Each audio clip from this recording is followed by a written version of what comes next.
There's frequent reference to a teaching. And teaching is generally carried on in a school. And sometimes the schools are put on where a group of people are together, and others who are not there think it must be some unusual thing goes on. But at this particular moment, we would like to describe what a school is and what goes on in a school. First off, there is a group of people that has their own ideas of what ought to be, brought from various areas and put together. Now, wherever there's two or more people together in any form of a relationship, whether it's working together, whether it is living in the same house or living in the same apartment, whether there is two people have some intimate relationship such as marriage or family or etc., we have that portion of a school. Two or more people in one place with different sets of conditioning, different sets of ideas of what ought to be in relationship. Now, the other thing that goes in a school is the ideas of a school. What makes up teaching? The ideas of self-observation. And this self-observation, of course, is in relationship with other people. What does one do when one has what one thinks one ought to have and somebody else comes along with a different what ought to be at that particular moment and they bump a little bit? And this determines what one sees. Then if I sees that the conditioning is doing this, one is separated. If one identifies with the what ought to be, with the conditioning, there is then conflict between two people. And, of course, this is used as a teaching example. So anywhere in the world there's two or more people, there is the physical requirements for a school. Wherever the words of the teaching, the ideas of the teaching are available, whether one receives them from tape or whether one receives them from some person in person, then that is the other aspect of the school. And then is the person doing the self-observing. And these three factors make up a school. And when you put three factors together, the initiative, the resistance, the form, then there is a result. When a person has this, there is a result of building a new spiritual body. And a body is a frame of reference. It is a body of ideas, a body of observations. And has nothing to do with beliefs or etc., but is really something that one has experienced and seen for self. So each and every person that is listening to these discussions is in a school. One, you have certain ideas with which to work with, which to observe. You're practicing self-observation. You are in relationship with one or more people. Whether it be at work, at home, or whatever, there is a relationship. And one can only be in school in relationship. If one went out to be a hermit and took these ideas, there would really be very little to observe, because only in relationship when the other person is being resistance to the ideal. Now, no one has to think of being resistance to another. Just for the very fact of our existence, we are resistance to other people. We are second force. So first we have two or more people together. Second, we have the ideas of the school, of the teaching, self-observation. What does one observe? One observes building accounts. One observes the many eyes jumping around, having each one their say. We observe the many efforts at conflict, the efforts to self-improve, the efforts to convince the other, the efforts to blame, the efforts of make everything fit the ideal and be disappointed. We have all the ideas, and we can observe them. So life really is the teacher. The everyday existence that we find self in is the teacher, because there is always relationship. And they continually remind us whether we are using the teaching or whether we have gone to sleep and identified with the world again. The basic ideas of ideals, self-improvement, signs and wonders and demonstrations, and blaming.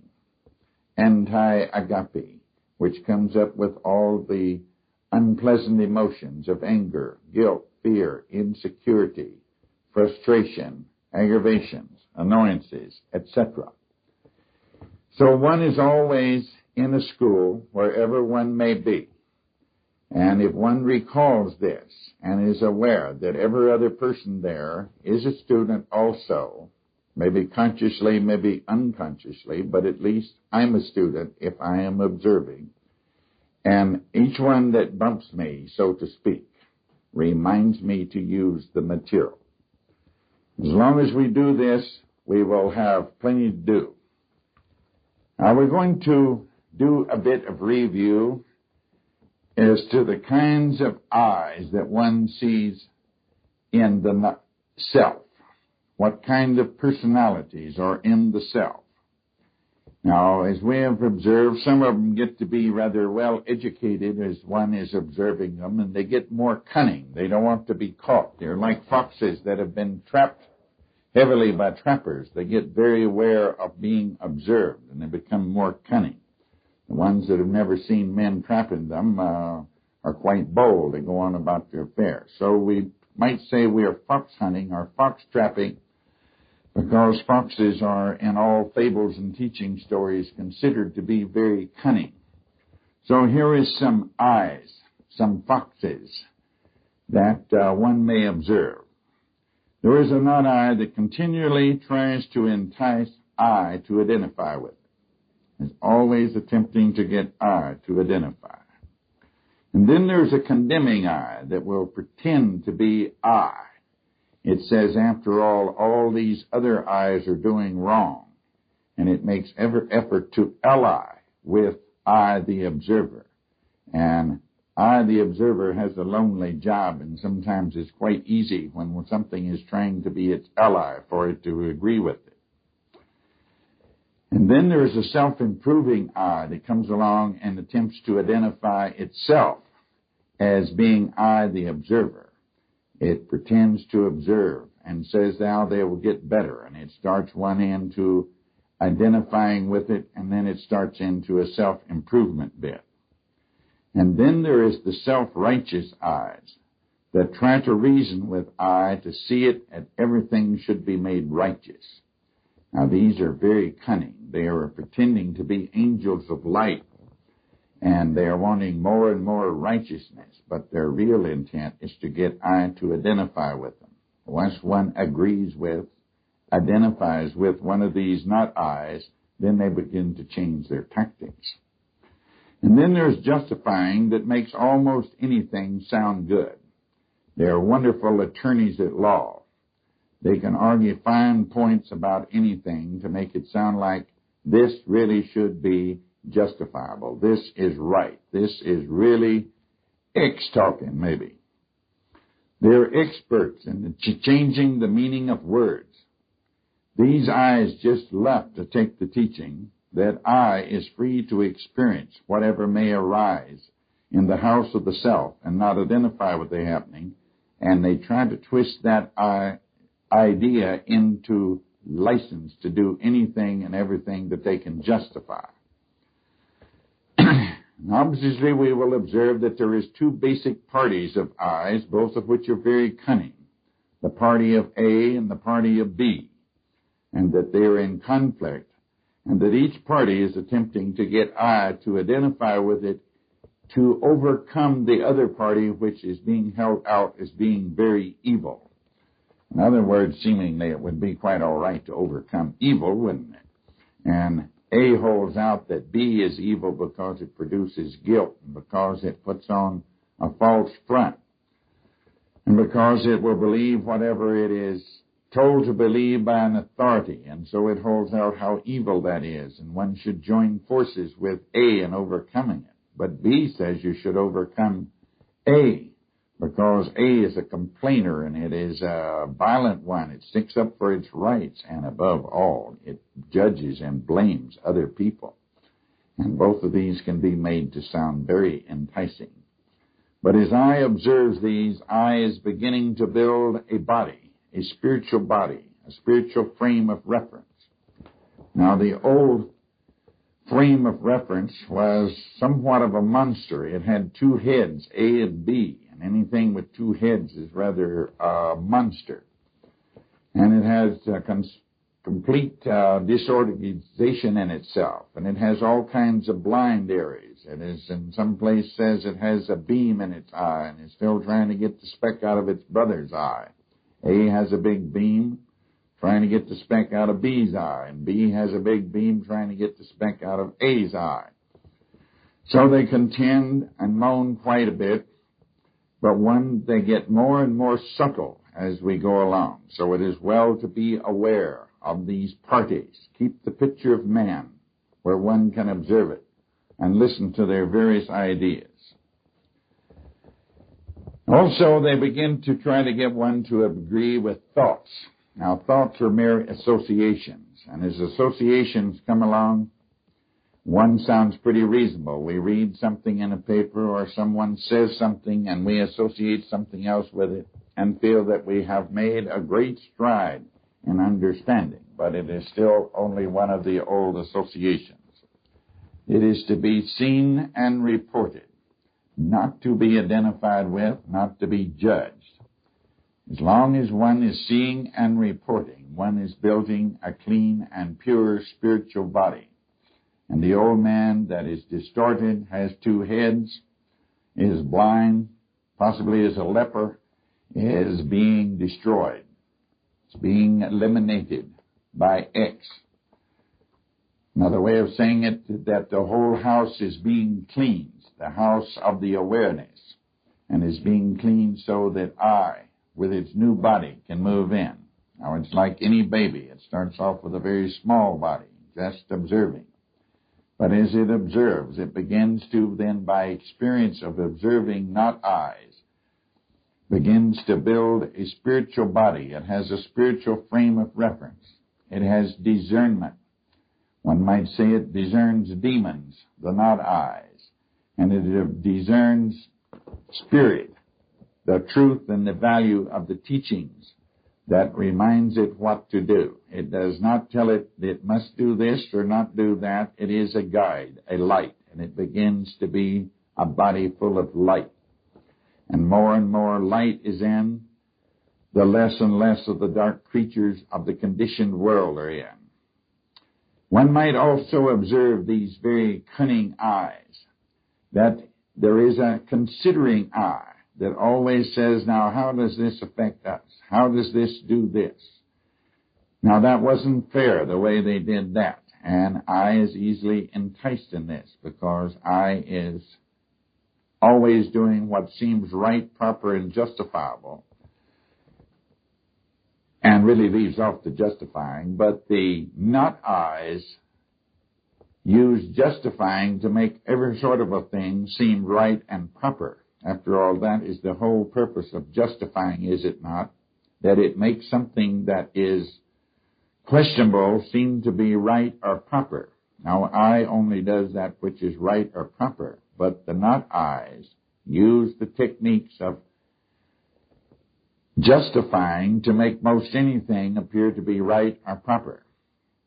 And one will also notice that each not eye, or many of the not eyes that come by, has a very high opinion of its worth and tries to convince I that it is a worthy companion, that it has a very great value.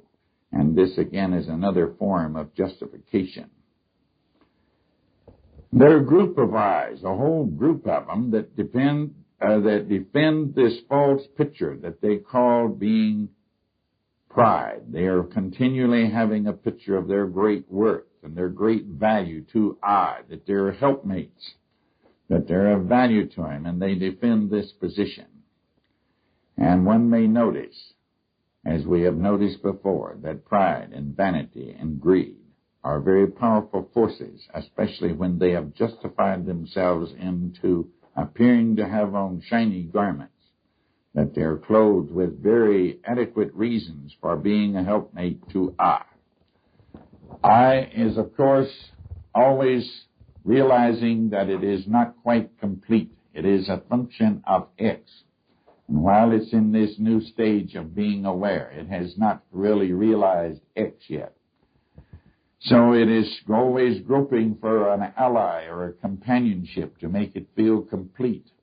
And all of these come by and, shall we say, court it, romance it, and want to be its ally. They're very interesting to observe because they put on their best behavior and they put on their very best garments. And their garments means their particular ideas and their particular arguments as to why they are so valuable and necessary.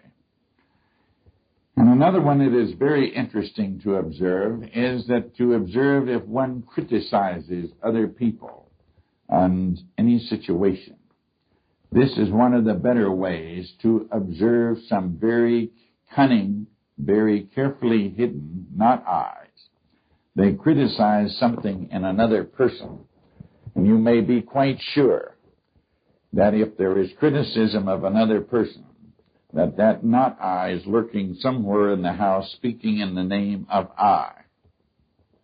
In other words, if you should observe that there is self is criticizing someone for being a gossip, you may be quite sure there is a gossip in this house still unrecognized. If there is someone who is criticizing someone else's moral behavior, you may be quite sure that one is lurking within. May and may not be performing the act, but is certainly wanting to. If there is one that criticizes another's behavior in any direction, be on the lookout for that particular not I lurking somewheres in the shadows of the house. Turn the light of self-observation on it so that X may remove it. After all, I does not have an ideal to work from. Its frame of reference is experience, not ideals. And as it builds its body, it is built on experiencing, on understanding, love, agape, on faith, and on grace, and not on ideals. It also says consideration is part of its frame of reference, part of its new body. It also sees harmlessness as part of its new body, a body of harmony, a body of beauty, and it has contribution in that frame of reference. But anything of the not eyes has is always an ideal, and they attempt to take all these ideas, all these bits of frames of reference, and produce counterfeits. Instead of love, they would have as a counterfeit something like being tolerant, And instead of harmlessness, they would have being helpful. And instead of contribution, they would have seeing what we can contribute to power to make something under control, how we can organize it. And they would see making an organization and setting it together to control people as being a contribution. These are, of course, the counterfeits. And as one observes these things, one, of course, is building a body. I is building it a spiritual body. There is a natural body, which we see as the physical form. And then there is a spiritual body. The spiritual body is the frame of reference of I. And as it grows and develops, without the conditioning, it is a very beautiful body and is expressed outwardly in beauty of form and beauty of function, beauty of behavior. And as long as the not eyes are building the body, there is conflict, confusion, aggravations, annoyances, angers, etc. And that body is being built. And one sees it expressed in the outside as the form of behavior that one experiences on the outside. Not I, spiritual body is built out of beliefs. The beliefs in that they know what ought to be. But then there is two different ones of what ought to be. Of course, both of them are agreed that they ought to be non-disturbed, but one ought to be non-disturbed by having everybody wait on them, and the other one ought to be that they be non-disturbed by doing as they're told, by being very domesticated. Both of them believe that they know the future, because then they could know what ought to be, and they already know the future, that if this was so, then everything would work out so-and-so down the line. They know what would be the outcome of everything that happens. If I just know that if so-and-so would do, then everything would be happy, and that we'd make lots of money, and at all this. I just know that if we had enough money, we wouldn't be fighting all the time, because our only fighting is about money. And they believe that they know what is good and what is wrong, because whatever is closest to their agreement of what is the ideal is good, and if it's not close to the ideal, it's wrong. They believe they know what is good and bad.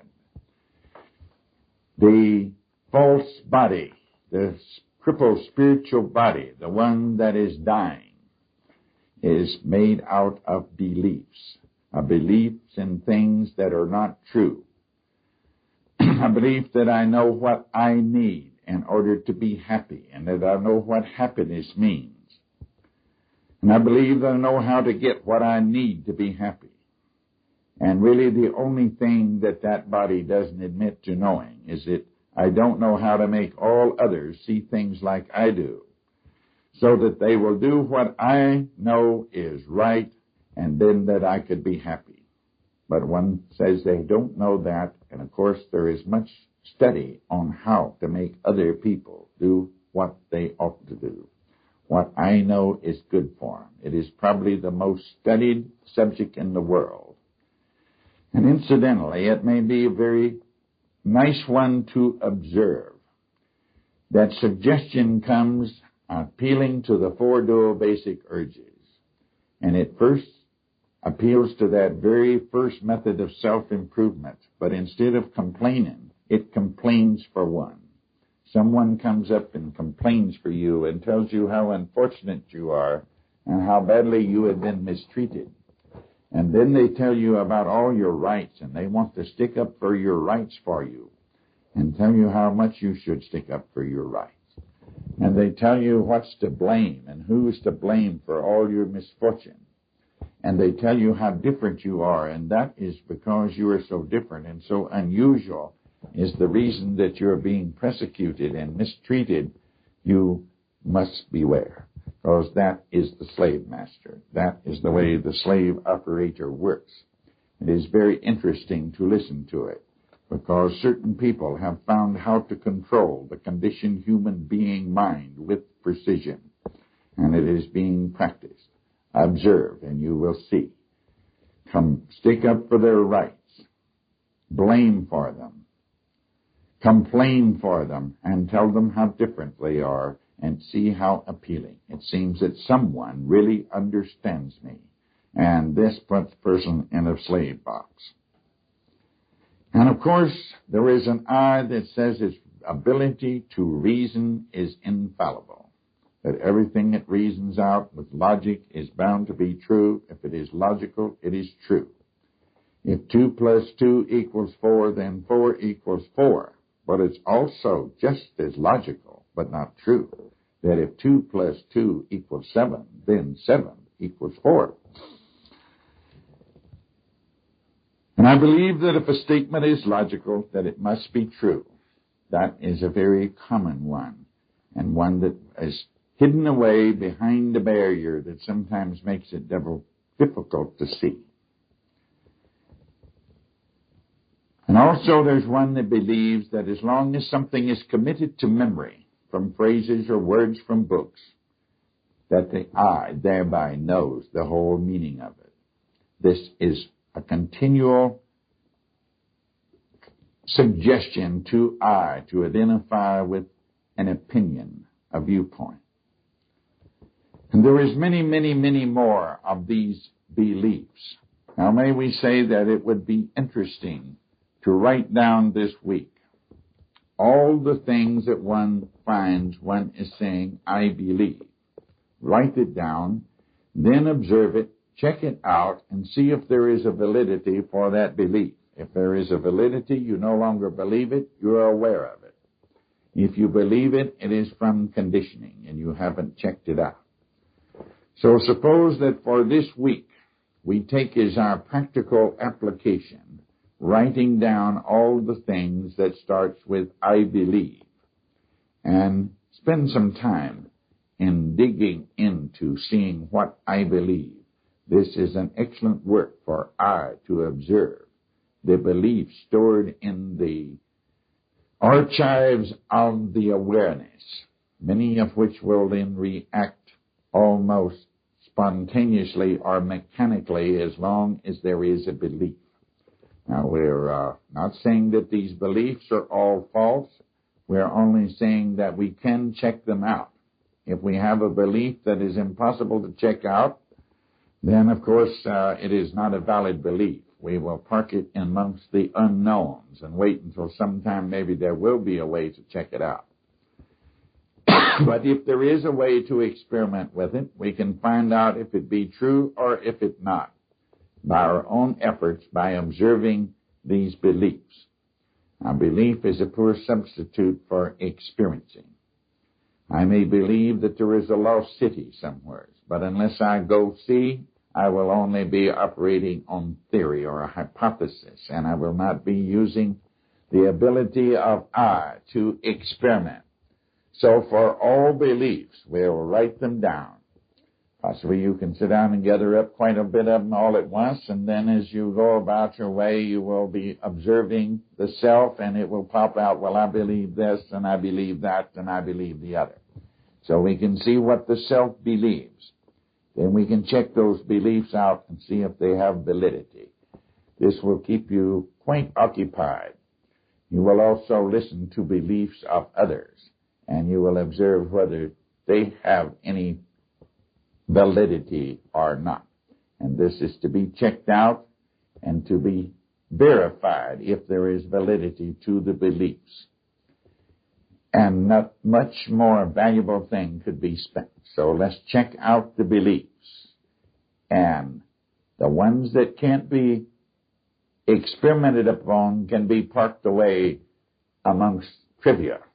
The ones that can be checked out, we will check out. And they will at least get one answer when you run an experiment. It's either true or it's not.